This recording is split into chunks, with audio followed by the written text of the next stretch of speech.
two young women and a man traverse through a laboratory.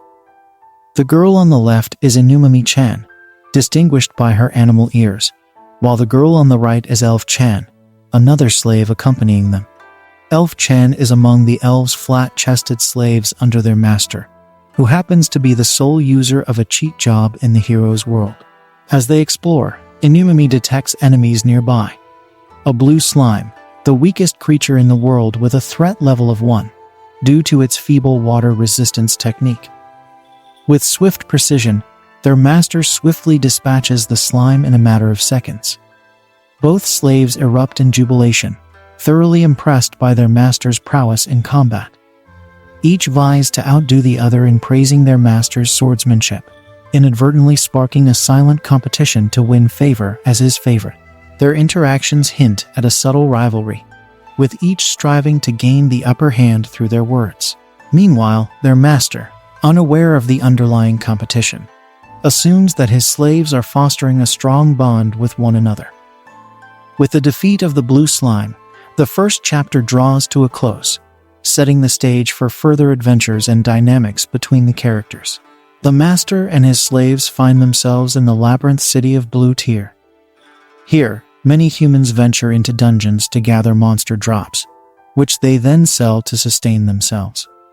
Similarly, the master enters a shop to sell the mana stones he collected after defeating the blue slime. While the master conducts his business, his two slaves wait in the designated slave waiting room. Elf-chan indulges in jerky, savoring each bite, while Inumami observes with interest. Tempted by the aroma, Inumami asks Elf-chan for a taste, but Elf-chan refuses, more concerned about their shared earnings from the master. Some masters withhold money from their slaves, making them particularly appreciative of the weekly allowance they receive. Inumami-chan opens up about her situation, explaining that she allocates all her earnings to support her family.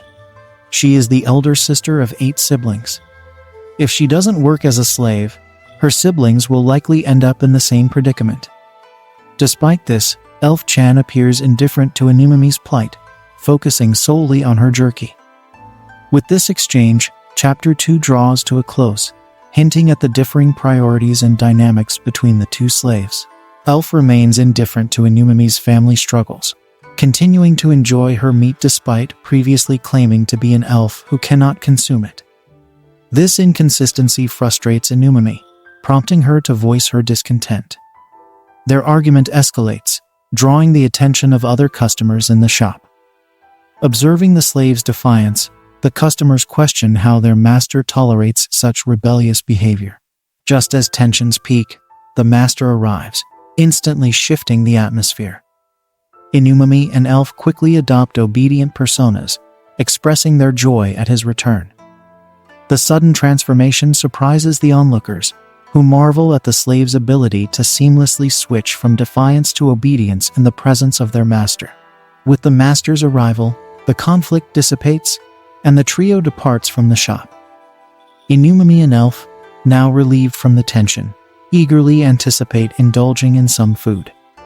Thus, Chapter 3 concludes by highlighting the complex dynamics between the slaves and their master, as well as the facade they maintain in his presence. The trio finds a house for rent at 8,000 of the local currency, where one call equals 10 yen. The master worries that his slaves won't like the house due to his limited earnings, which prevents him from affording a better place. However, both slaves see this as an opportunity to lift their master's spirits. They compete to become his favorites, striving to cheer him up and seize every chance to do so. Each time they succeed, their master blushes and feels uplifted. Despite being unbeatable thanks to his cheating power, the master is scared of fighting big monsters and dislikes it. His timidity reflects the ongoing struggles of the slaves. Inumami and Elf join their master in the shower, engaging in intimate gestures to please him. Elf presses her breasts against his body, eliciting pleasure, while Inumami, emboldened by her larger chest, embraces him from behind, rubbing her chest against his back. Both slaves strive to satisfy their master, seeking his approval and feedback on their actions. Elf asserts her appeal, emphasizing the softness of her smaller chest, initiating a rivalry with Inumami. Determined to outdo each other in pleasing their master, they escalate their efforts, vigorously rubbing their chests against his back in a fast-paced competition. Their fervent competition results in discomfort and minor injuries, prompting them to question whether acquiring a busty slave would better serve their master's preferences. As neither Inumami nor Elf possesses particularly large chests, they ponder the possibility of bringing in someone who can fulfill their master's desires. With this exchange, Chapter 5 concludes, highlighting the competitive dynamic between the two slaves and their desire to fulfill their master's wishes. After their shower, the two slaves notice their master's extensive collection of underwear in the wardrobe. They lament over his continuous purchases, believing that if he spent less on underwear, they could be living in better accommodations. Inumami examines one piece of underwear, finding it uncomfortable due to its thin straps, and jokingly labels the master a pervert. Amidst their exploration, they come across some new clothes, sparking casual conversation. They comment on their master's physical appearance, noting his receding hairline and expanding stomach, contrasting it with his strength. Their discussion devolves into complaints about his lack of household chores, including his inability to do the dishes and the unpleasant smell of his pillow in the morning. Despite their grievances, gossiping about their master seems to be the only topic that unites Inumami and Elf. They find solace in sharing their frustrations about his quirks and shortcomings, bonding over their shared experiences as his slaves. Elf and Inumami slip into seductive bed attire, as their master summons them to join him. With anticipation in the air, he caresses them tenderly before engaging in intimate relations with both slaves. In the throes of passion, Elf and Inumami revel in their connection with their master, considering him the epitome of a perfect master. After their encounter, they nestle together in bed, with their master resting between them. As they drift off to sleep, thoughts of the pleasurable experience linger in their minds.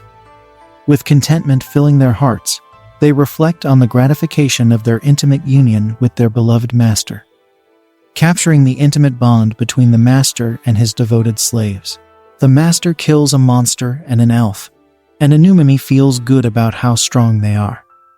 In the meantime, the elf gets a strange feeling and tells others about it, and his master suggests she might have leveled up. He tells her to check her card, which shows Job Slave. Level 2 with an upward arrow sign from 1 means she leveled up by 1. Health 11 leveled up by 1. Strength 6 is leveled up by 0. Intelligence 24 leveled up by 2. Wisdom 18 was leveled up by 1.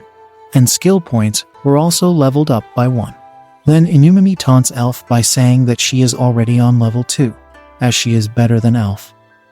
On the back of the card, there were skills available that she could learn, like Fire Magic Basic Level, Water Magic Basic Level, Air Magic Basic Level, Swordsmanship, and others. Then Elf asks his master after listening to him about any skill that can grow chest size, and the master denies that there is any such skill, which gives Elf depression, and Inumami is happy because she has a bigger chest. After their conversation, the master gathered the stones and stumbled upon a mysterious box containing a unique skill reserved for those of royal bloodlines. As he grasped the box, its size inexplicably shrank to fit within the palm of his hand, leaving the slaves utterly fascinated. With the day drawing to a close, they decided to call it quits, but an unexpected encounter awaited them. A monstrous figure loomed before them, a towering bird with a threat level of 3, standing at a mere 50 centimeters tall, known for its ill temper and notorious as the Rookie Killer. This avian terror was a formidable presence even on the early floors of the dungeon. Inumami and Elf exchanged glances, acknowledging that, despite not being a slime, the creature posed a lower level of danger and could be dispatched with relative ease. However, their master's fear was palpable as he launched a series of feeble attacks, trembling with each strike until the creature finally fell. Disheartened by their master's display of timidity in the face of such a minor threat, the slaves felt their motivation wane. Yet, bound by their professionalism, they knew they couldn't afford to let this setback deter them. They exchanged words of encouragement, reminding him of his potential and the swiftness of his movements, which had been too quick for them to follow. With renewed determination, they pressed onward, ready to face whatever challenges lay ahead, bolstered by the knowledge that their master's skills were more than a match for any adversary, no matter how small or intimidating. After defeating the monstrous bird, its remains were inexplicably transformed into neatly packaged chicken meat. The master, perplexed by the unexpected development, couldn't help but question the strangeness of finding packaged meat in the depths of the dungeon. His slaves exchanged puzzled glances, finding his doubts rather peculiar. It was yet another enigma added to the myriad mysteries of their world, where the bizarre seemed to become commonplace with each passing day. Despite the master's uncertainty, they pressed on, their hunger growing as they made their way back from the dungeon depths. Finally, as evening descended, they sat down to a meal, the tantalizing aroma of cooking filling the air. Together, they shared in the simple pleasure of food, their minds momentarily set at ease by the comforting dinner ritual. Yet beneath the surface, the mysteries of their world continued to linger, waiting to be unraveled in the days to come. The elf greets the audience and asks if anyone has any unusual experiences to share. She then proceeds to share her own experience. Today, the elf and her master shop for food items, while Inumami-chan stays home. Leading the way to the market, the elf enjoys the time spent alone with her master. They carefully selected food worth 30 of the local currency and a bag of flour. Suddenly, the master becomes lost in thought, and upon noticing his distraction, the elf asks about his well-being. His response, "Ingredient is part that requires a cooking sense," leaves her unsettled, as it implies he lacks cooking skills. Lastly, it is revealed that the master possesses a grade B active skill, the ability to assess the value of items and creatures.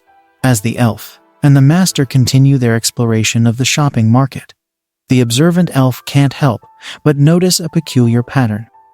Every vendor seems to offer the master a 10% discount. Puzzled, the elf questions the master's seemingly charmed interactions, suggesting they could be a result of some form of subtle manipulation or brainwashing. However, the master calmly responds, "Perhaps they appreciate my demeanor." Unbeknownst to the elf, the true reason lies in the master's possession of a unique skill known as discount, which grants him a 10% reduction on purchases from any store. After returning home, the master decides to cook the chicken meat he obtained from slaying the bird monster. Inumami-chan eagerly indulges in the meal, savoring the delicious taste of the chicken.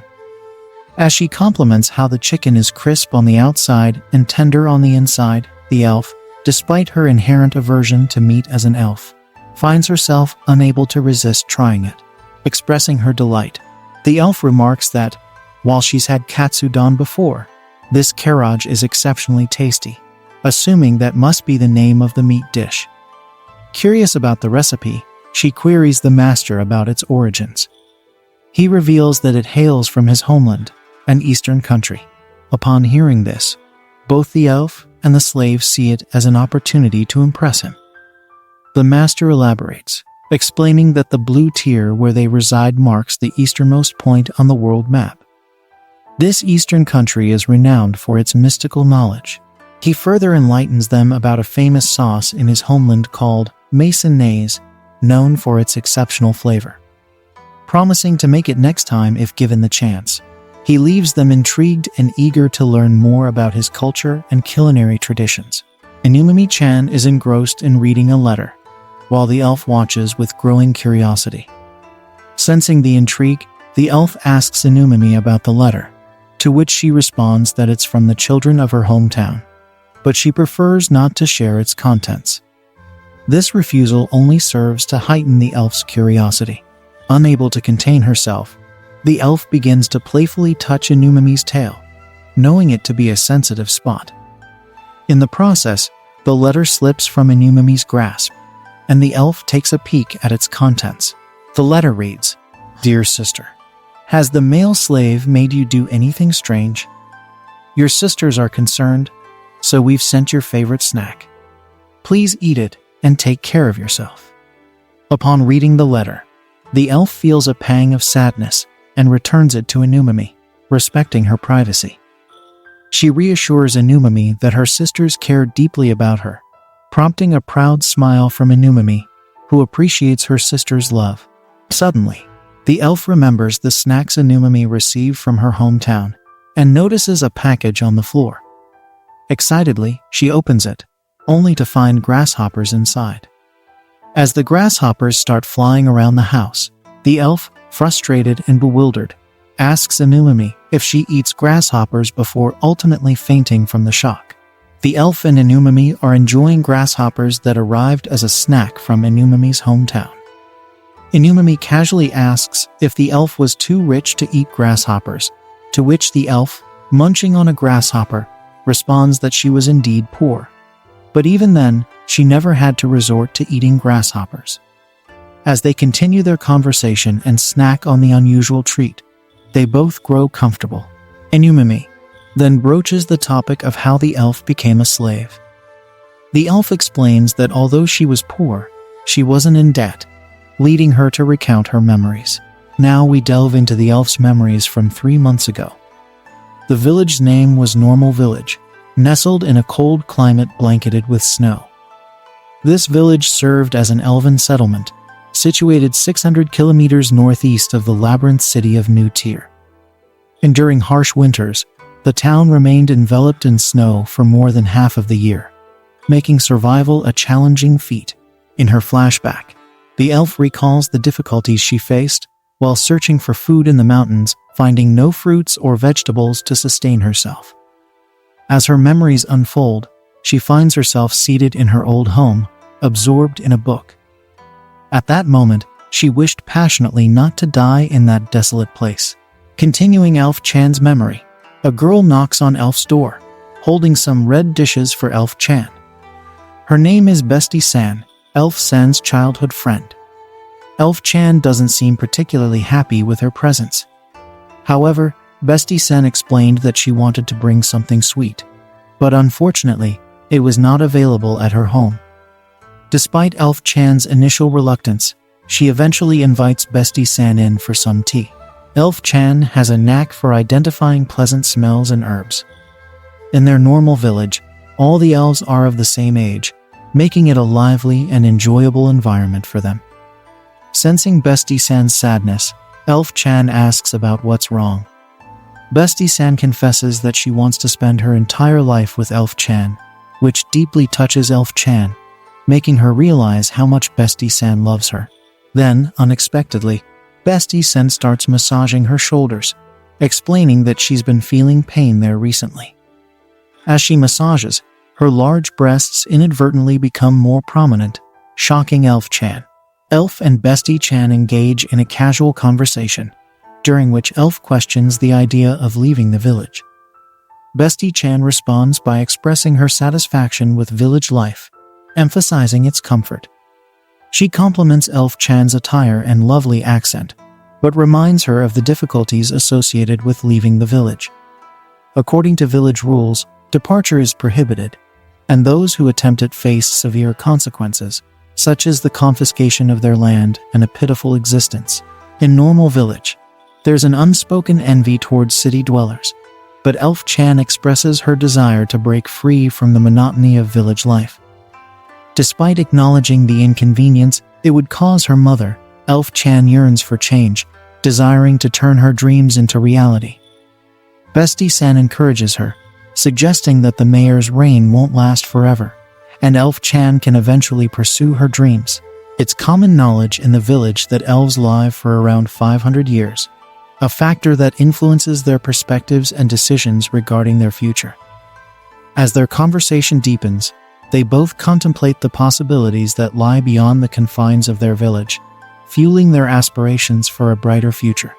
While Elf Chan and Bestie San are deep in conversation, Elf Chan's mom suddenly arrives at the door and urgently instructs Elf to hide. Confused by the situation, Elf Chan complies, but before she can fully grasp what's happening, a burly figure barges into their home. It's a member of the Pig Ear tribe, and he grabs Elf Chan's mother by the neck, lifting her in a fit of rage. They are there to search for young elves.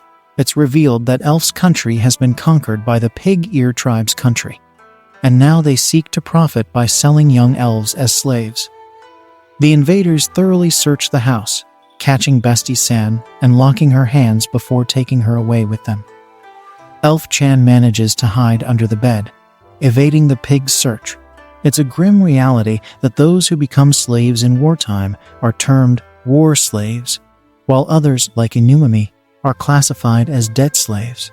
Bestie San's hands are locked, and the pig expresses satisfaction that he has found a valuable slave who will fetch a good price. Meanwhile, Elf Chan's mother intervenes, revealing that she is from the neighboring house. The pig responds by stating his intention to take her to slave traders in the Labyrinth City, where they will fetch a good price for her. The enigmatic Blue Tier City serves as the world leader in the slave trade, offering various types of slaves, including domestic, labor, and sex slaves. It's a place where slaves are treated as mere commodities. Elf listens intently from her hiding spot under the bed, intrigued by the mention of the Labyrinth City, which offers fashion, clothes, and delicious food, a stark contrast to her mundane village life. The pig elaborates that elven slaves are considered luxury items and predicts that Bestie San will be sold to a wealthy buyer. Upon hearing this, Elf Chan emerges from her hiding spot, confronting the pigs and asking if they will make her a slave too. Confused, the pigs are unsure how to proceed, while Elf Chan's mother and Bestie San look on in shock. The narrative shifts to the present, with Elf narrating how she became a slave. Inumami responds, acknowledging her uniqueness in the situation. The master celebrates with great excitement for the upcoming new year, expressing his enthusiasm for costumes and props. He eagerly suggests that it's time for everyone to dress up and join in the festivities. However, Elf and Inumami, his two slaves, are puzzled by the concept, as they've never celebrated the new year before. The master proceeds to explain the customs and rituals of his hometown in the eastern countryside. He mentions a tradition called Haim Hajime, which signifies the first intercourse of the year. Both Elf and Inumami's excitement diminishes upon hearing this, realizing that the new year holds no significant change for them. It's morning, and the master prepares breakfast for himself and the slaves. Today's menu consists of bean soup, sheep milk, and rye bread, reflecting the constraints of the master's limited earnings. Inumami and Elf Chan have grown tired of the repetitive breakfast. Inumami longs for something savory, while Elf Chan, as always, yearns for meat, but is unable to indulge due to her elven nature. Noticing the discontentment of his slaves, the master informs them that he will be working extra hours today, resulting in his late return home. Sensing their sadness over the breakfast situation, he prompts them to share their concerns. Seizing the opportunity to demonstrate their professionalism as slaves, Inumami and Elf Chan express their appreciation for the master's dedication to working extra hours. They also wonder if it will lead to a different activity, perhaps not a slime hunt this time. As the master bids them farewell and leaves the house, Inumami and Elf Chan exchange knowing looks of sarcasm. Elf Chan then asks if Inumami shares her thoughts, confirming that they both intend to deviate from their roles as slaves today. Instead, they plan to act as detectives, keeping a close eye on the master's movements throughout the day. As the day progresses, Inumami and Elf don their detective attire, consisting of caps and coats to conceal themselves from the master, and stealthily follow his footsteps. They observe him entering a guild, prompting Elf Chan to express her bewilderment to Inumami. She finds it odd that the master, who usually appears clumsy and idle, is now engaging in work. It feels as if the sky has fallen for them, given his usual behavior of snacking and clumsiness. Upon entering the hall, Inumami observes the master engaged in a battle with his sword. She shares her observation with Elf Chan, suggesting that they might have misjudged the master. They speculate that perhaps the reason he avoids fighting creatures other than slimes is to protect them. Elf Chan further theorizes that he may not want to reveal his desperate side to them, which could explain his early departure from home that day. As they ponder, both Inumami and Elf Chan envision the master fighting a dragon monster, looking strong with his six-pack abs and sweating profusely. Both of them harbor deep affection for the master in this heroic form, indicating their desire for him to appear strong and capable. Continuing from the previous chapter, the master is inside the guild, engaging in conversation with the receptionist. Both Inumami and Elf Chan, curious slaves, question whether he truly receives quests from the guild, as they had assumed. However, as they observe, the receptionist, with her voluptuous figure and ample chest, appears to recognize the master, indicating that he has visited the guild numerous times before. The receptionist inquires how she can assist him, to which the master explains that he is there to purchase a mana stone. Mana stones are items with a high drop rate from monsters and serve various essential purposes, such as providing light in lamps, fueling kitchen stoves, and supplying water for bathrooms. Due to their indispensable nature, the guild always has them in stock for sale. Upon hearing this, Elf Chan and Inami-san discuss amongst themselves why the master would choose to purchase mana stones from the guild instead of obtaining them from dungeons, and why he is spending money on them. The receptionist, hearing him, informs the master of the price of the mana stones. However, taking into account the master's skill that grants him a 10% discount whenever he makes a purchase, she decides to offer him a discount as well, citing the pleasant weather as an additional reason. Satisfied with the discount, the master leaves the guild and departs, with Inumami and Elf Chan discreetly following behind, continuing their surveillance. After turning back, he re-enters the guild and encounters the receptionist once again. She inquires how she can assist him this time, to which he responds by expressing his desire to sell a mana stone. The receptionist, taken aback, questions whether he is certain about selling the mana stone he had recently purchased. As the transaction progresses, the receptionist remarks on the pleasant weather and offers him a little extra, unaware that the master possesses a skill called premium rank, enabling him to sell items for 10% more. Meanwhile, Inumami and Elf discreetly observe from behind a wall, absorbing the master's activities. To their surprise, the master repeatedly buys and sells the same mana stone. With each purchase, the receptionist grants him a 10% discount, and with each sale, she adds 10% extra, ultimately resulting in a profit for the master. By capitalizing on this strategy multiple times, he amasses a considerable sum of money by morning. Inumami, feeling a sense of awkwardness from witnessing the master's scheme, suggests to Elf that this may be his extra job. She advises against delving further into the matter, emphasizing that some things are better left unknown. With this realization, they acknowledge the complexities of the world and the wisdom in avoiding certain truths. Master returns home to a warm welcome from Inumami and Elf, who greet him with enthusiasm. Surprised by their excitement, he questions what they are up to. Inumami and Elf exchange glances and whisper to each other, silently agreeing not to reveal that they followed him that day. After changing his attire, the master informs them that he has gone shopping and will be preparing the evening meal. Elf, with a smile, remarks that his job seems to be paying well. As dinner is served, they find themselves presented with delicious steak, accompanied by a homemade BBQ sauce inspired by the master's eastern country. Eagerly, Elf expresses her joy at being able to enjoy such a flavorful meal, a rare treat for a slave accustomed to simpler fare. Moved by Elf's happiness, the master affectionately pats her head, acknowledging her hard work and deserving of the special meal. However, Inumami raises a concern, questioning whether consuming the meat would make them accomplices. Elf hesitates, uncertain if it would constitute a crime. In this dilemma, the slaves find themselves torn between their desire to enjoy the meal and the ethical implications of their actions. As the master arrives with plates in hand, urging them not to be shy and to indulge in the meal, the slaves grapple with their conflicting thoughts and emotions. Uncertain of the right course of action, they ponder the consequences of their decisions, even as they are urged to partake in the feast before them. As night falls, Elf arrives for her nightly duty, finding her master sitting naked on the bed, awaiting her. Despite his relaxed demeanor, she finds him irresistibly cute tonight. As she approaches, he lazily begins to touch her, starting with her breasts. Elf responds with soft moans of pleasure as his hands explore her hips and the sensitive areas between her legs, sending electrifying sensations coursing through her body.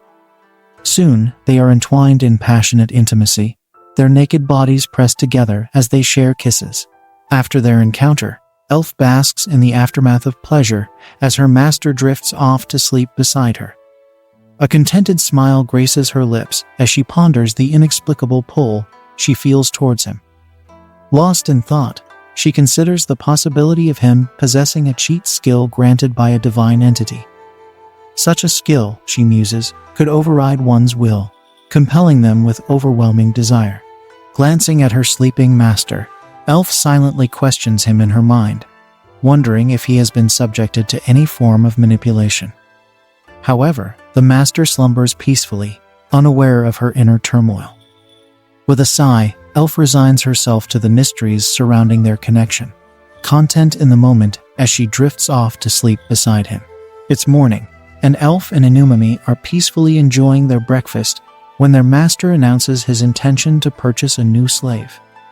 Startled, both drop their food in shock and demand an explanation for the sudden decision. The master's reasoning that their workload needs balancing is met with skepticism from the two slaves, who recognize it as a thinly veiled excuse. They know all too well that their small breast sizes are the real reason behind the master's desire for a new addition to their household. Despite their protests, the master insists that acquiring a new slave will alleviate their workload and create new synergies within the group. He attempts to mask his true intentions by suggesting that a new slave with larger breasts will bring benefits to all of them. Though he falters briefly, coughing to cover his thoughts, he remains determined to build a harem and seeks to increase his enjoyment with a slave possessing bigger and firmer breasts.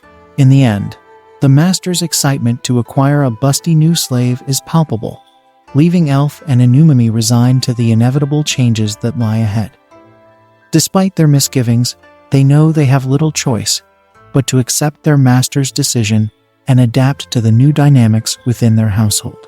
As Master, Inumami and Elf set out to search for a new slave, Master happily hums a tune to himself. Elf leans into Inumami and remarks on how noticeable it is that Master has a fascination with large things. Every time the topic of big breasts arises, his reactions are noticeably different, displaying a mix of desperation and happiness. Inumami listens attentively as Elf expresses her observations. Curiosity piqued, Inumami questions Elf about the possibility of the new slave rendering them obsolete.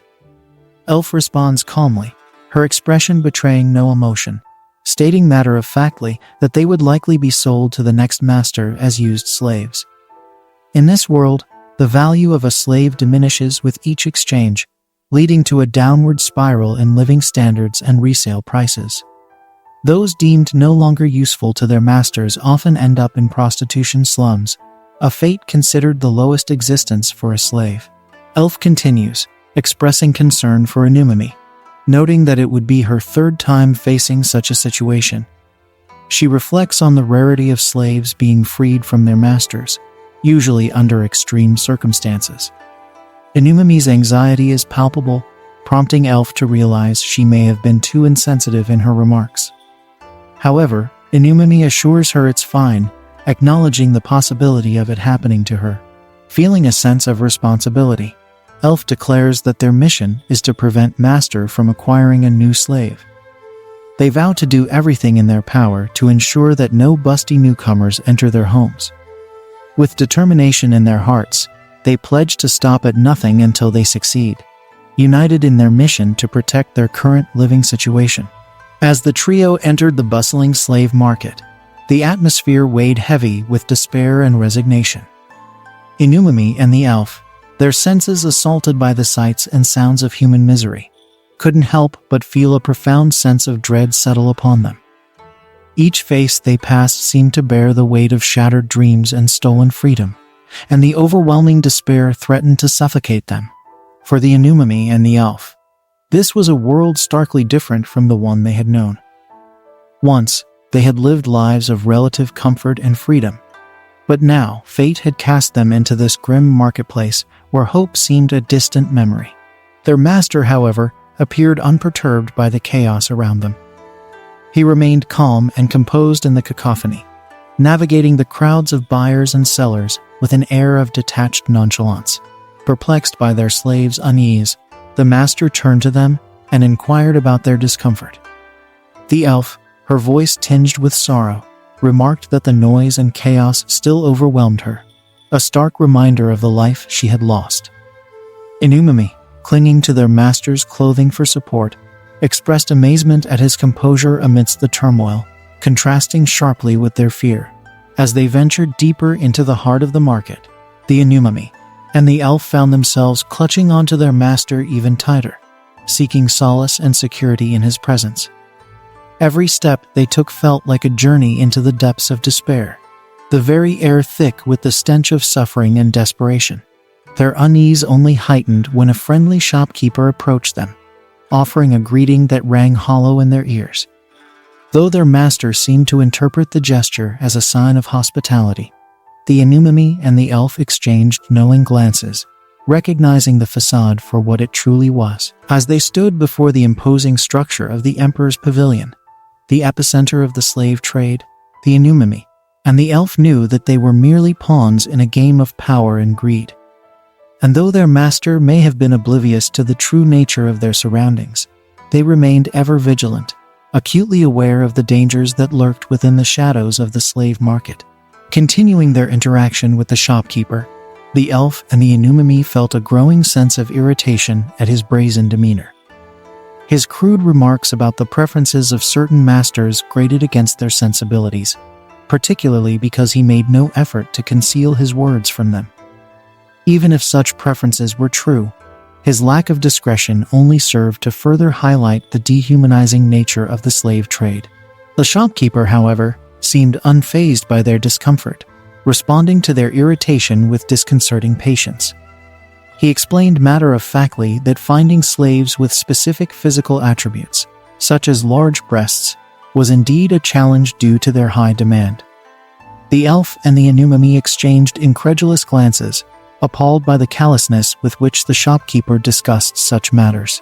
Their master, seemingly oblivious to the underlying implications, engaged the shopkeeper in conversation, expressing surprise at the apparent scarcity of slaves with the desired attributes. With a sly grin, the shopkeeper assured him that not only did he possess such slaves, but they were of the highest quality available in the market.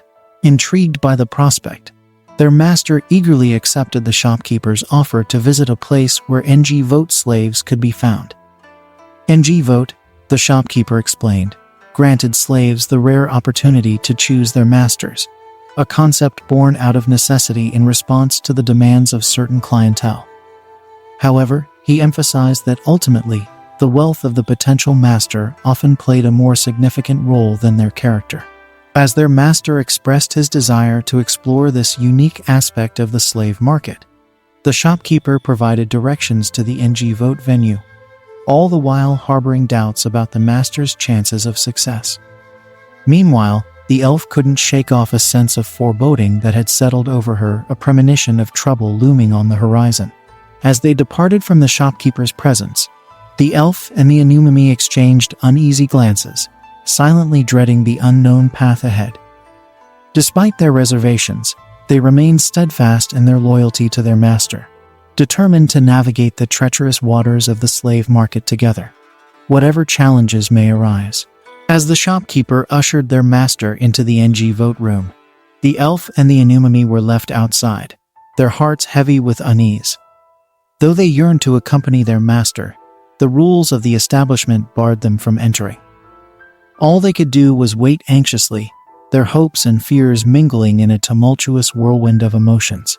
Inside the room, their master found himself face to face with a striking figure reclining on a couch. Her name was Succubus Chan, and she exuded an aura of allure and confidence that captivated their master's attention immediately. With her tall stature, ample chest, small wings, and a single tail, she embodied a mesmerizing blend of otherworldly beauty and seductive charm. Succubus Chan's eyes locked on their master, studying his features with a keen interest that sent a shiver down his spine. Her declaration of wanting to become his slave caught him off guard, his discomfort palpable as her intense gaze bore into him. Despite her undeniable appeal, her proximity made him uneasy, his awkwardness betraying his inner turmoil. Meanwhile, the elf and the Anemone watched from the sidelines, their hearts pounding with a mixture of curiosity and apprehension. They observed Succubus Chan's bold advances with a mixture of fascination and concern, their instincts warning them of the danger that lurked beneath her enticing facade. Their concern reached a fever pitch when the elf suddenly fainted, overwhelmed by the intensity of the situation. Anemone, her voice tinged with urgency, attempted to rouse her companion, reminding her that their master had yet to finalize any purchases. Their master, taken aback by Succubus Chan's brazen proposition, questioned her motives. Why would someone of her divine beauty and charm choose a life of servitude when she could easily find a wealthy suitor to marry? In response, Succubus Chan's words dripped with sincerity as she confessed her desire to be his devoted slave, craving the rough treatment and wild desires that only he could fulfill. As their master listened to her impassioned plea, the elf and the Anemone could only watch in shock and disbelief. Despite their misgivings, they understood that Succubus Chan's affections ran deep, her unwavering devotion to their master evident in every word she spoke. As they grappled with the implications of her confession, they realized that the path ahead was fraught with uncertainty, and their fate was inexorably intertwined with that of their master and his newfound slave. As Succubus Chan drew closer to their master, her provocative question about her body and ample chest sent shockwaves through him, leaving him momentarily speechless and apprehensive. Her keen observation of his gaze, particularly towards her chest, only added to his discomfiture a realization that women were indeed more perceptive than he had previously thought. As the tension mounted between Succubus Chan and their master, the elf and the Anemone's hopes dwindled, their hearts sinking with each passing moment. The sight of their master seemingly succumbing to Succubus Chan's charms filled them with a sense of despair, their fears of being replaced by the alluring succubus intensifying. Succubus Chan, sensing her growing influence over their master, boldly extended an invitation for him to explore her body, a taboo gesture in the confines of the NG vote room where no physical contact was permitted before a purchase was made. Despite the strict rules, their master found himself unable to resist the temptation, his fingers trembling as they reached out to caress her firm, ample chest. The sensation of his touch sent a surge of pleasure coursing through Succubus Chan's veins, her senses tingling with anticipation as she leaned into his embrace. In that fleeting moment, as their master rested his face against her chest, she felt a profound connection forming between them, a bond forged in the heat of desire and longing. But as Succubus Chan basked in the euphoria of their intimate encounter, her gaze flickered towards the window where the elf and the Anemone stood, their eyes burning with fury and resentment. The intensity of their glare struck fear into her heart, a stark reminder of the danger that lurked in the shadows. In a sudden panic, Succubus Chan pushed their master away and retreated to the safety of the shadows, her fear of the elf and the Anemone overwhelming her desire for their master. In that moment of uncertainty, she realized that being with such a fierce master would be a risk of danger and uncertainty, a risk she was unwilling to take. Their master, left bewildered and confused by Succubus Chan's abrupt rejection, could only watch in disbelief as she slipped away, his heart heavy with the sting of rejection. And as the elf and the Anemone looked on, their expressions a mix of relief and triumph, they knew that their bond with their master remained unbroken, their loyalty unwavering in the face of temptation and betrayal. After their master emerged from the NG vote room, crestfallen and dejected from Succubus Chan's rejection, the elf and the Anemone stood by his side, their hearts heavy with empathy. They could sense his sadness and self-doubt, knowing all too well the sting of rejection and the ache of unfulfilled desires. Despite their disappointment at the missed opportunity, they remained steadfast in their loyalty, offering words of encouragement and support to their master. As their master lamented his lack of popularity with girls, the elf and the Anumami reassured him that such setbacks were temporary, and that he would surely find another slave who matched his preferences. With unwavering determination, they pledged to stand by his side, ready to assist him in his search for the perfect companion. Tears of gratitude welled up in their master's eyes as he realized the depth of his slave's devotion and loyalty. In that moment of vulnerability, he found solace in their unwavering support, his spirits buoyed by their unwavering faith in him. With renewed determination, their master vowed to redouble his efforts, determined to prove himself worthy of their loyalty and dedication. And as they walked together, hand in hand, a sense of unity and purpose filled the air, binding them together in a bond stronger than ever before. The elf, eager to lift their master's spirits, suggested a trip to the dungeon to hunt some slime, a suggestion that was met with enthusiasm by the Anumami. As they discussed their plans for the day, a sense of anticipation filled the air, their shared adventure serving as a welcome distraction from the disappointment of the past. Yet, amidst their excitement, a lingering question remained. What had caused Succubus-chan to change her mind? Though they may never know the answer, they were content with the knowledge that their master's happiness was paramount. As they walked side by side, smiles lighting up their faces, they knew that no matter what the future held, they were grateful to be serving a master as kind and compassionate as him. On a sunny day, their master was out in the garden, diligently tending to the soil. The elf observed him with a mixture of curiosity and confusion, puzzled by his actions. She couldn't comprehend what he was doing, so she approached him with a question. "What are you doing, master?" she inquired, her brow furrowed in confusion. Her master, unfazed by her lack of understanding, replied calmly, "I'm farming elf. I thought you might have recognized it from what I was doing." The elf's eyes widened in realization, though her expression still betrayed her disbelief. Farming. It seemed like a foreign concept to her, despite having assisted in fieldwork back in her village. To her, it looked more like a child playing with pitfall traps than actual farming. Her master, sensing her hesitation, explained that the house used to have a garden, and he saw no reason not to make use of it. The elf nodded, gradually coming to appreciate his efforts, though still uncertain about the practicality of it all. As they continued their conversation, her master mentioned having bought some seeds from the market, expecting them to be ready for harvest by the following day. The elf couldn't help but internally chuckle at his naivety. He had no real understanding of farming. Crops didn't magically sprout overnight. The next day, the elf awoke to a wondrous sight. A magnificent tree laden with various fruits. She marveled at its beauty, unable to comprehend how it had appeared seemingly out of nowhere.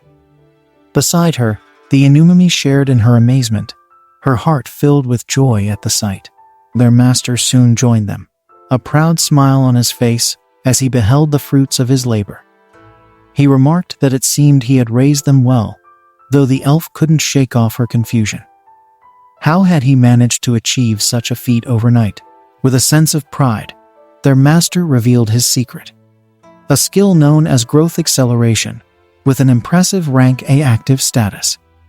This skill allowed him to accelerate the growth of plants, explaining the miraculous appearance of the bountiful tree. The elf was left speechless.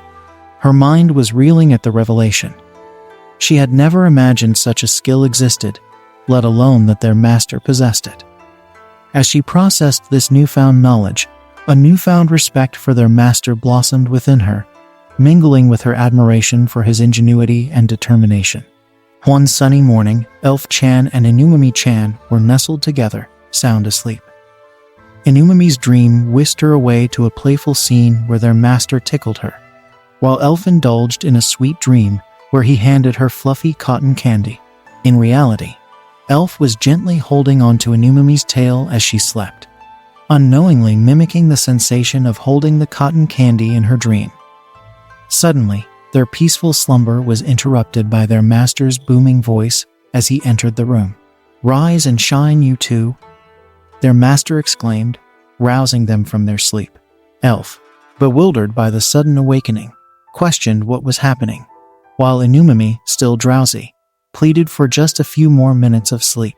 Their master's excitement was palpable as he revealed a large box, exclaiming that what they had been waiting for had finally arrived after a long wait. Both Elf and Inumami were immediately intrigued by the contents of the box. Their curiosity piqued, rubbing the sleep from their eyes. They eagerly awaited their master's revelation, eager to uncover the mystery hidden within the box. The master opens the box, with both slaves patiently watching as he reveals its contents. Inside is a maid dress, and he mentions that it has been recommended by the man at the slave trading store. He admits to buying it without much thought. The sight of it reminds Elf of a particular well-endowed slave, prompting Inumami to question why, if it is a maid outfit, it isn't sourced from the storeroom. Master replies that the fabric of this outfit is far superior to the shabby ones typically found there. Elf remarks on Master's awareness of the difference, albeit begrudgingly. Upon Master's instruction, both Inumami and Elf proceed to try on the maid's outfits. The Master is enamored with how they look, eagerly snapping pictures. Elf notes that, compared to their previous attire, the new outfits are soft and comfortable.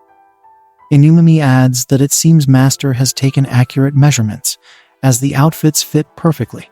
Then, Master demands they say, "Welcome home, Master," while wearing the outfits.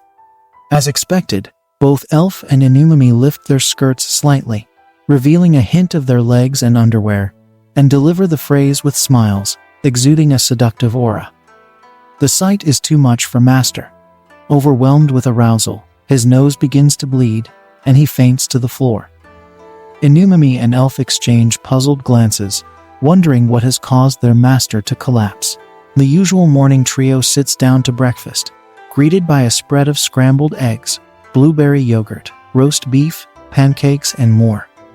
Elf-chan hesitantly asks if it's right for a slave like her to enjoy such a luxurious meal. The master reassures her, saying, "Of course." As Elf eats, she remarks that the meal is delicious, flattering Master with her compliment. Inumami notices Elf's move and decides to sit on the floor with her food. Seeing her on the floor, Master questions what's wrong. Inumami replies that she's simply eating her meal prepared by her master. Master insists that she should sit with them at the same table, and Inumami shows how happy she is to eat with him at the table. Elf, observing all of this, questions herself. "We live under the same roof, don't we?" She realizes that Inumami's decision to eat on the floor was well-planned, a technique published in the slave trading houses as fundamental for pleasing one's master. The act of a slave eating on the floor, while the master allows her to eat at the same table, is meant to make the master happy. In the end, Inumami joins them at the table, and Master pets her head, making her happy. Meanwhile, Elf-chan, feeling a twinge of jealousy, continues eating her meal and reflects on how she receives pets daily, but never feels like it's enough. After the meal, Elf-chan begins washing the dishes, thinking to herself how hopeless her master would be without her. She recalls that she also has to clean the toilet. Someone approaches her from behind, and suddenly, she feels a face against her hips. It's the master. He's enamored with the maid outfits, particularly the garter belt, and she feels ticklish under his touch. Unable to handle it, she instinctively moves her elbow, accidentally hitting the master, causing him to drop to the floor. Elf remembers the strict rule that hitting one's master, even accidentally, is forbidden for a slave. It's punishable by decapitation, with no discussion allowed. She imagines herself being forced into hard labor, exiled, or worse. Worried, she checks on the master to see if he's okay or under stress. Surprisingly, the master reassures her, saying that in his industry, being hit by a beautiful woman in a maid outfit is seen as a reward rather than a punishment. Relieved that she won't be blamed for the accident, Elf still feels guilty that her master has turned into a pervert because of her actions. Despite her conflicted feelings, the master commands her to step on him. She reluctantly complies, lifting her foot to give glimpses of what's underneath the maid's outfit. It's nighttime. An elf is busy hanging clothes out to dry. While working, she asks Master if it's okay not to explore dungeons right now. Master, lying lazily on the sofa and munching on snacks, replies that it's fine. He's financially stable at the moment and feeling lazy. Elf is nearly finished with her work, eager to remove the maid outfit. Meanwhile, Inumami-chan waits for Master on the bed, dressed in her maid outfit. She extends her hand to him, indicating her readiness. Seeing her in the maid outfit excites Master even more, and he eagerly jumps to remove the garter belt, seemingly enthralled by the attire. He's excited to undress her completely, discarding the maid outfit as Inumami ends up in the Master's arms. He tells her that she's irresistible in the outfit. In the next room, Elf sleeps peacefully, unaware of the events unfolding. Elf-chan sleeps peacefully in her room, drifting into a dream world filled with memories from 2 months ago, when she and the other girls were taken as slaves in a cart. In her dream, she vividly recalls comforting her best friend, Bestie-san, who was in tears, weeping and calling out for her mother. Elf-chan gently wipes away Bestie-san's tears, offering her support and encouragement. As Bestie-san rests her head on Elf-chan's lap, Elf-chan reassures her to stay positive, encouraging her to envision a prince who embarks on a journey to find his true love, only to fall deeply in love with a big-eared princess at first sight. Elf-chan suggests that perhaps a wondrous encounter awaits Bestie-san in the Labyrinth City. Observing Elf-chan's serene demeanor and radiant smile, Bestie-san marvels at her strength, wondering how she manages to remain so composed even in such dire circumstances. She contemplates whether Elf-chan's ability to find happiness stems from her resilience, or if the trauma of being sold as a slave has clouded her mind. Despite her worries and uncertainties, Elf-chan continues to uplift Bestie-san, cheering her up and providing a glimmer of hope amidst their shared adversity. After 2 long days of traveling cramped up in the carriage, they finally arrive in the busy city of Blue Tier. Elf-chan and Bestie-san, along with the other captives, feel a mix of relief and nervousness as they're told to get out of the carriage by the rough overseers. Elf-chan feels a spark of hope as she steps onto the cobblestone streets, thinking maybe this city could be a fresh start, a chance to find her fairy tale ending. But her hopes quickly fade when she realizes they're standing in front of a slave trading company. It's not the grand adventure she had hoped for. Instead, it's a grim reminder of their tough situation. Everyone around them is dressed in revealing clothes, and Elf-chan can hear some men making rude comments about the girls. It's a harsh reality check for Elf-chan, and she can't hide her disappointment. Bestie-san notices Elf-chan's sad expression and moves closer to comfort her. But before she can say anything, Elf-chan suddenly collapses to the ground. Bestie-san rushes to her side, worried and confused about what could have caused Elf-chan to faint in this tough situation.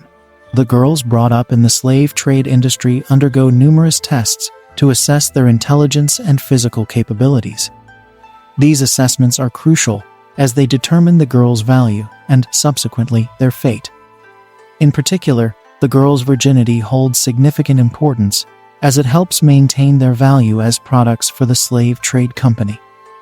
Female inspectors are tasked with determining whether the girls are virgins or not, although some companies may disregard this criterion. After enduring a battery of tests, it's time for the girls to be sold. Each girl is assigned a price tag, akin to a collar, further emphasizing their status as a commodity for men's desires. It's a dehumanizing process that Elf-chan and Bestie-san must endure together. In this daunting moment, Elf-chan takes Bestie-san's hand, reaffirming their bond and promising that even if they're separated, she'll always be there for her. Moved by Elf-chan's words, Bestie-san begins to cry, overwhelmed by her friend's strength and grateful for their friendship.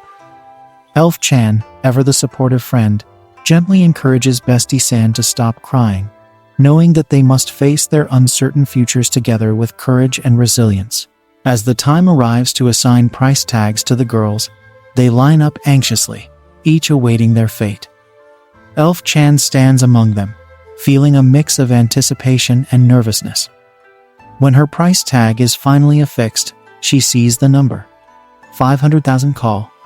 To Elf Chan, this seems like a decent amount, equivalent to 5 million yen.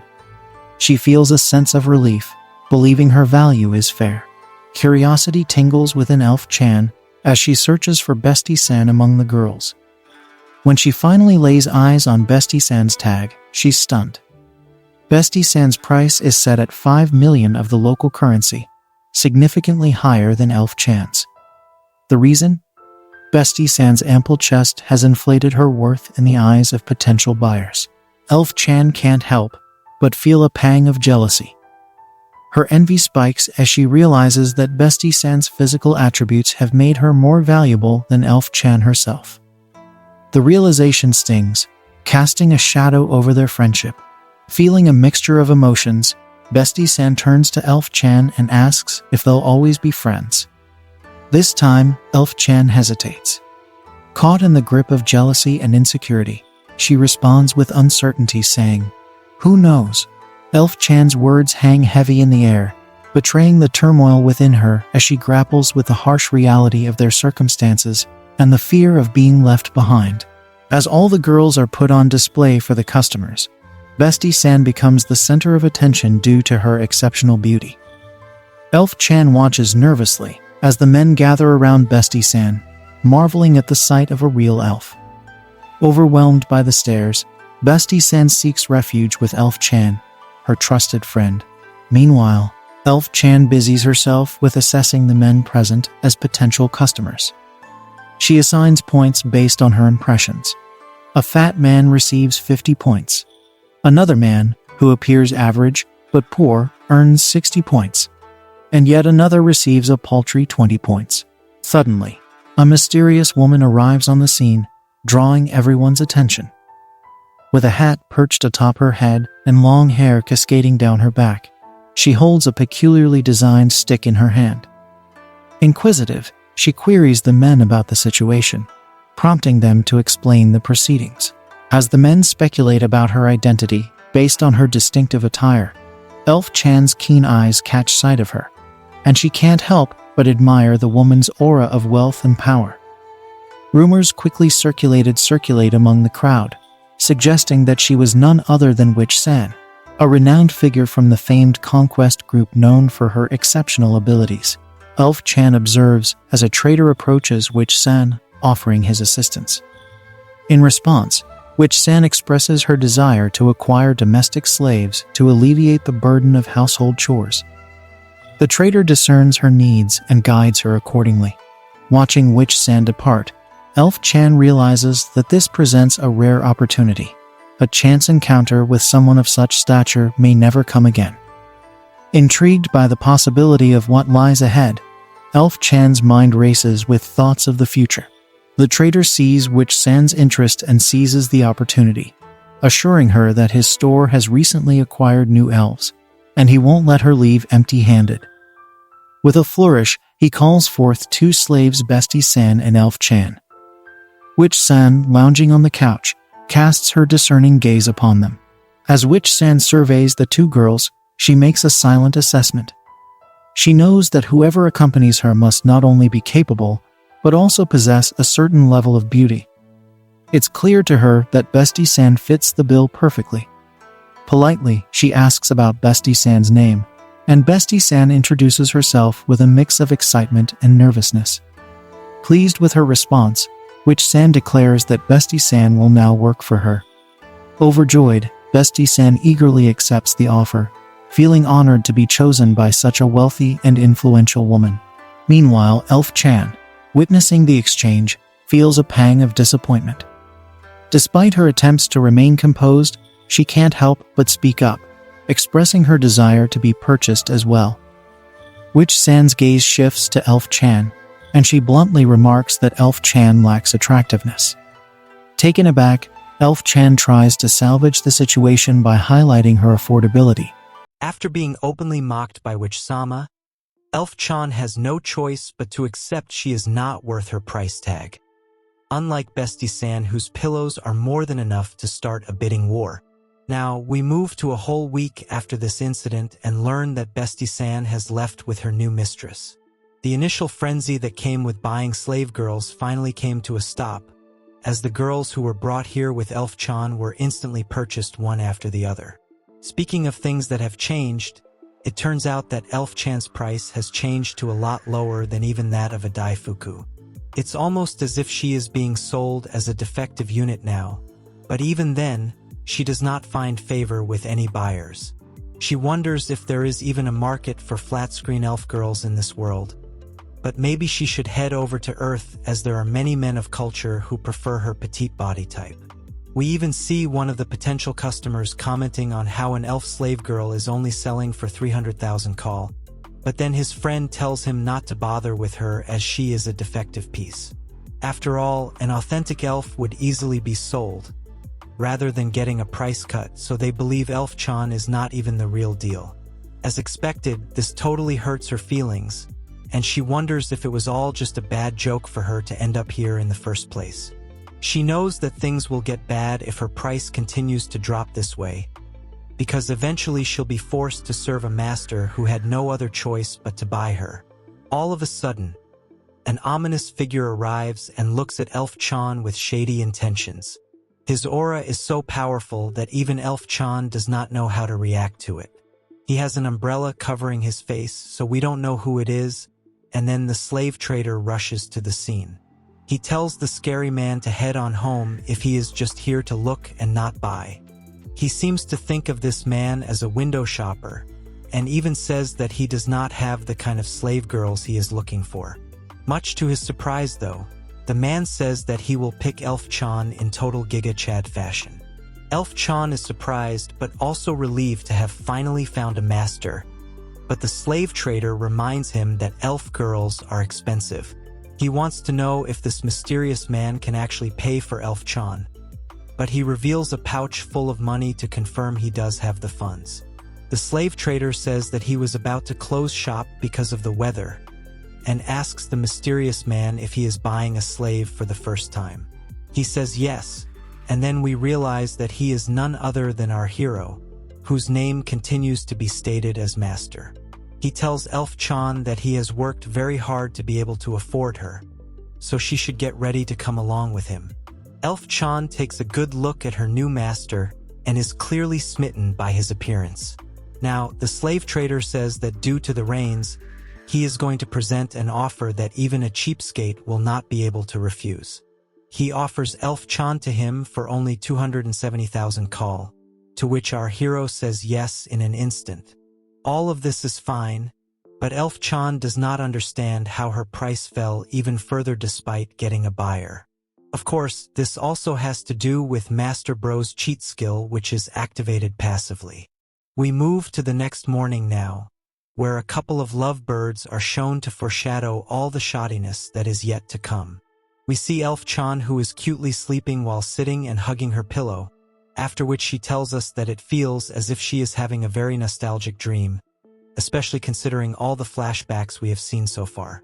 Anyway, she gets up and dresses up to be a good slave girl, after which she states it's time to get to work, meaning we are back to the present tense.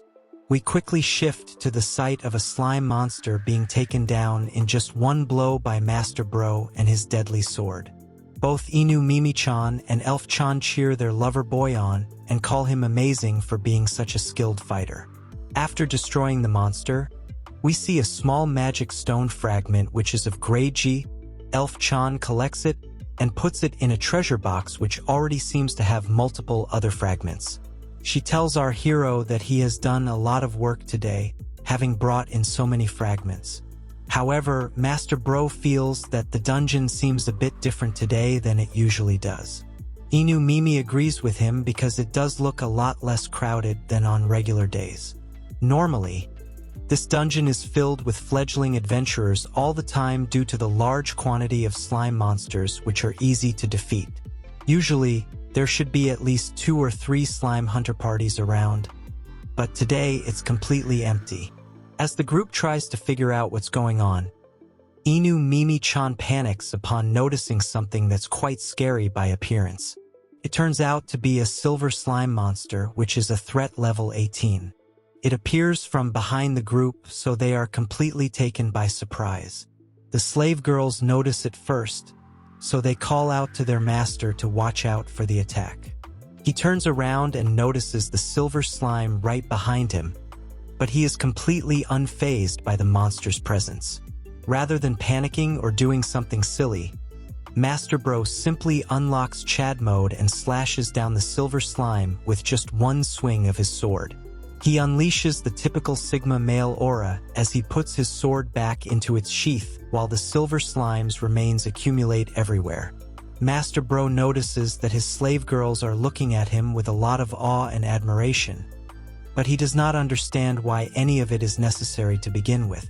He even asks Inu Mimi-chan and Elf-chan what's wrong with them because even though it's of a different color, a slime will always remain a slime. The drop item from the silver slime, though, is a lot more valuable as it turns out to be a high-purity magic stone which is of grade B. Master Bro picks up the magic stone and notices that it is not only a lot bigger than the other fragments, but is also super shiny. Elf-chan gets to work and brings out the guild's item guide to learn more about this mysterious drop item. After reviewing what she finds, she states that this particular magic stone can fetch as much as 50,000 call in the market. This surprises both Master Bro as well as Inu Mimi-chan, as this is an amount they had not expected to hear. Inu Mimi is busy trying to figure out how many grasshoppers could make up for that amount of cash. But Elf-chan says there is no available data to state the market rate for green insects. There may not even be a market for such insects, but anyway, the main humor is with Master Bro, who actually believes he may not have to work for an entire year if he sells this piece. Of course, Elf-chan reminds him that this is not some ridiculous amount, so he will need to continue working in order to feed his slave girls. Master doesn't want to mess this up, so he puts the high-purity magic stone in his mini treasure chest. However, our hero wonders how such a valuable item came out of something as useless as a slime monster. It's not like he defeated a very tough opponent, but judging from the reactions of his slave girls, it seems as if Master Bro is just not aware of how overpowered he really is. They figure their master has not realized it, but they themselves have missed an opportunity to praise him for his efforts. Anyway, there's no point doing it now as it's too late for them. Meanwhile, we notice a bunch of adventurers waiting outside the dungeon, and they seem to have gathered in a huge line. They also seem to be getting impatient as they are still not allowed to enter the dungeon. One of them makes his emotions very clear to the others, but then he is told by his bald colleague that he may not have heard some rather upsetting news. It turns out that a stray monster has appeared, and hearing this seems to strike the fear of God into the rebel adventurer. Now, we learn that usually it's only one type of monster that spawns on a floor. This means the adventurers can choose what to subdue based on their own abilities. However, they are not afforded the same luxury when they are dealing with stray monsters. These beasts do not follow any rules in particular, and they rule the floors which they randomly appear on. The bald man now states that the dungeon has been completely sealed off to the adventurers until it is confirmed that the stray monster has been subjugated. The guild has called over the conquest group to deal with this situation, and this explains why the dungeon was empty when Master and his slave girls entered it. The bald man tells the rebel adventurer that if he is so keen to enjoy the kiss of death, then he will not stop him at all. However, at this very moment, Master shows up with Inu Mimi-chan and Elf-chan. He waves at the others and is glad to finally see other adventurers in the area. However, the other adventurers are completely shocked and speechless when they see our hero emerging out of the danger zone with no harm. The bald man asks him if he actually just walked out of the dungeon, to which he says yes, further confusing everyone. The bald man panics and asks Master Bro if he is all right, or whether he has any injuries right now. Our hero does not know why there is such a concern for him, so the bald man asks him what happened to the stray monster that was inside the dungeon. Master Bro casually poses and acts completely clueless regarding this stray monster, which leads everyone outside to wonder if all of this was just one big joke. Even Elf-chan casually laughs at the folks who have no idea what just happened inside the dungeon. Of course, things are not going to be so easy for our hero, as the other adventurers question him once again on whether he actually did not encounter any stray monster. They are not going to let Master Bro off so easily, so they gather around him for answers. Our hero does not know how to handle this energy, so he simply asks them if he has said something strange. That's when Elf-chan whispers into his ear that the folks must be referring to the silver slime monster he had defeated with one slash. This means our hero was not messing around with anyone, but was genuinely unsure of what the stray monster was supposed to be. Now that he realizes what the main subject is, he does mention the odd slime he came across, but this only disappoints the crowd even further. The bald man can't believe it, and he asks Master Bro if he actually ended up defeating the slime monster. Master Bro strikes a Giga Chad pose and says that if the bald man is referring to the silver slime beast he had encountered in the dungeon, then he has most definitely beaten it to bits. Elf-chan is a bit concerned in the background, because this is not something you should say so casually. The bald man does not even believe Master Bro and instead calls him a rookie due to the gear he is wearing. The bald man even mocks Master Bro for stating something that seems so improbable judging from his appearance. After all, even his own group of experienced adventurers could not do anything in front of that beast, which was why they all ran away from the scene. These statements also lead Elf-chan to wonder how her master managed to pull it off. The bronze sword our hero is using only costed him 100 call, and on top of that, he bought it from a second-hand shop, so it's definitely nothing special. She figures that while Master Bro may be unconcerned with his equipment, it's no wonder why the other adventurers don't give him enough credit. Now, Master Bro states that there is a saying from his hometown, which is in the eastern country. The saying is that a good workman never blames his tools, which is basically just the same saying we have here on Earth. Master Bro adds that it does not matter what tools you use, as long as you have the right amount of talent to get the job done.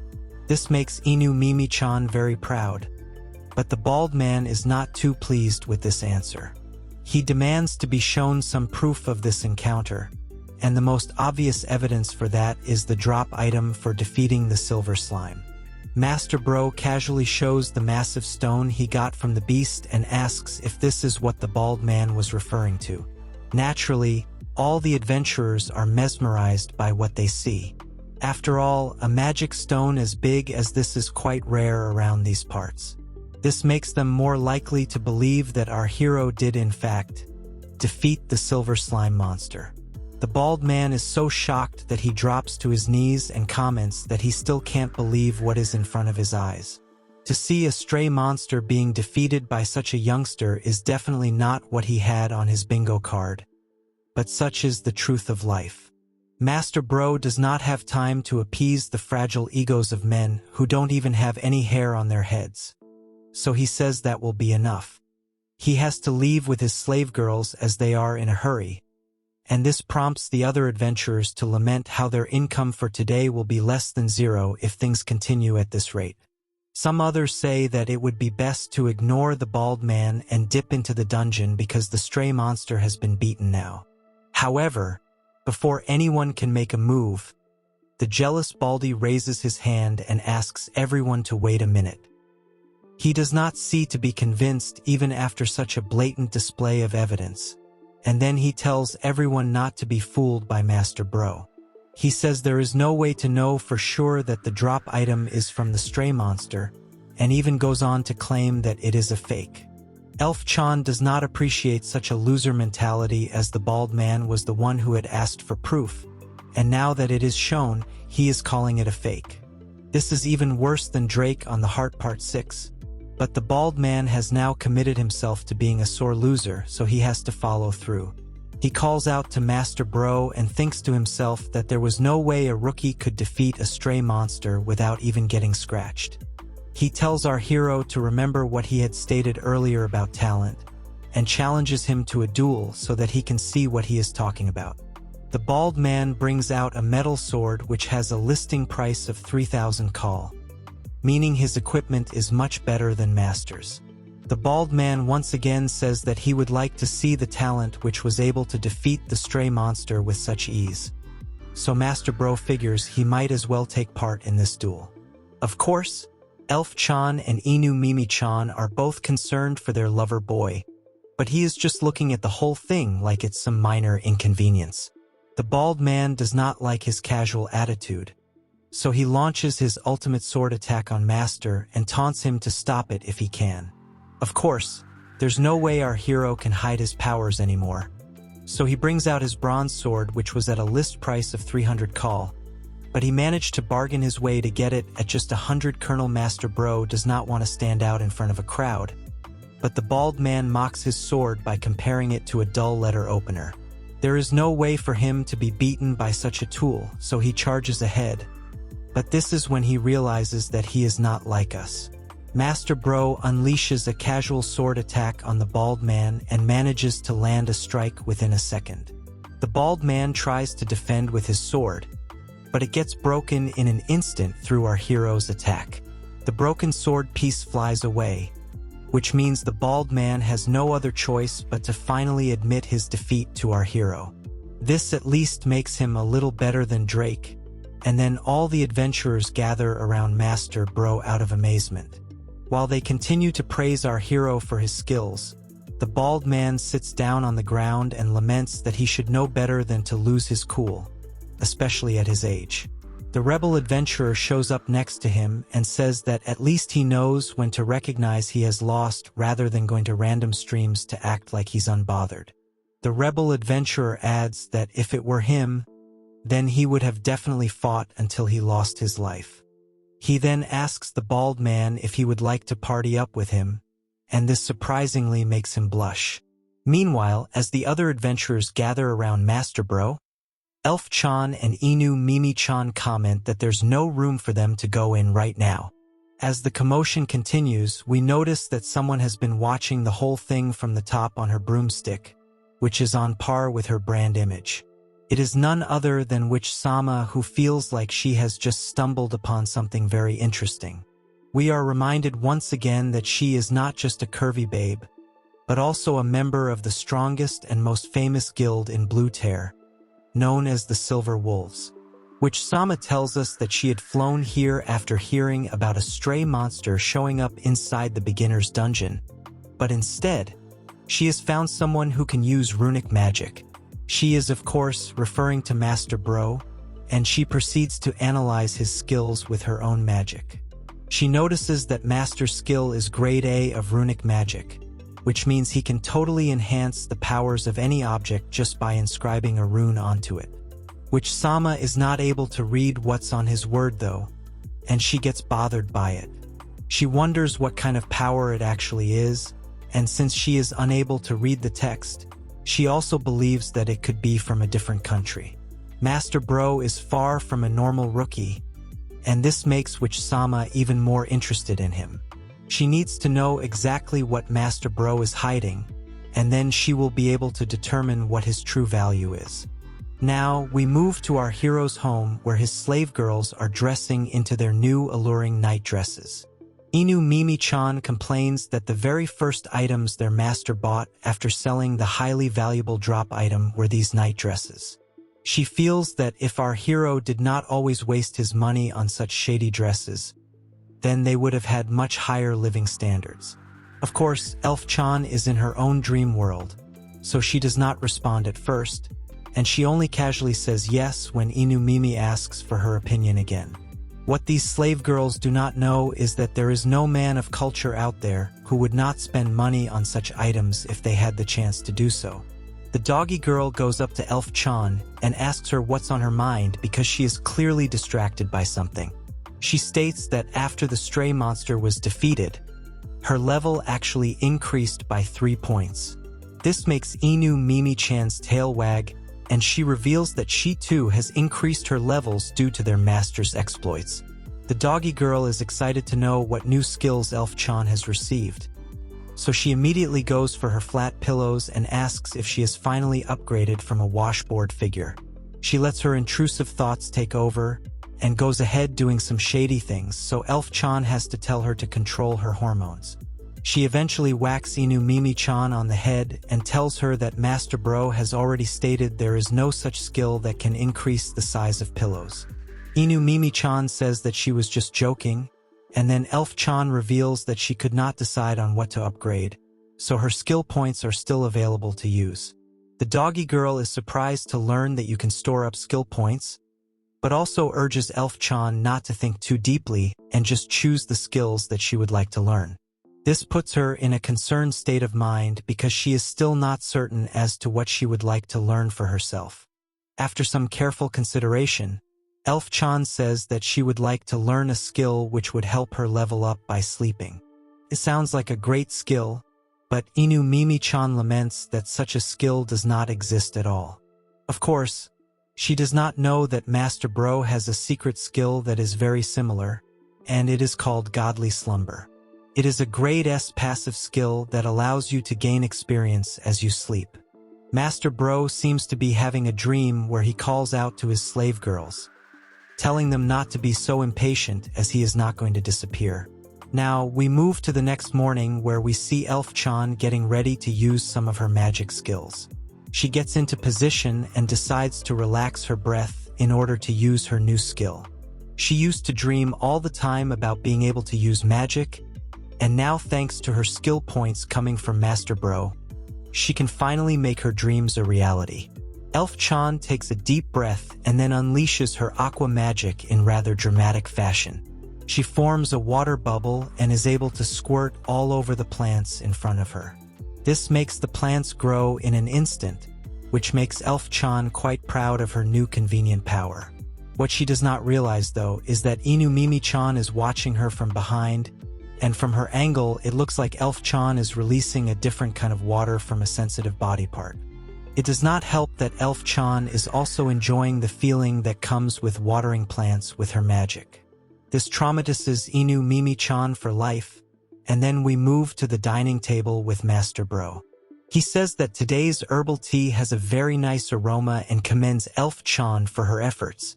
She says that she has been tending to the plants every single day with her magic, which only makes Inu Mimi-chan even more traumatized. Master Bro notices that Inu Mimi-chan is not drinking her tea, so he asks her if she is all right. Elf-chan also wants to know what's going on, but the doggy girl clearly cannot explain what is on her mind. Now, we see Elf-chan pouring some more tea into her cup, and as she drinks it, she comments on how this morning was very busy for her. After all, Master Bro had an intense session with her, and his libido seems to be becoming even more vigorous, if such a thing is possible at all. As Elf-chan sips her tea, she comments on how it has a pleasant aroma, but then she gets distracted by Inu Mimi-chan, who is looking very tired. The doggy girl goes to the kitchen sink and pours water in her mouth from the tap. She proceeds to gargle and spit out whatever was inside her mouth, which can be safely assumed to be our hero's elephant water. This means that Inu Mimi-chan has just used her tongue twister 9000 on our hero.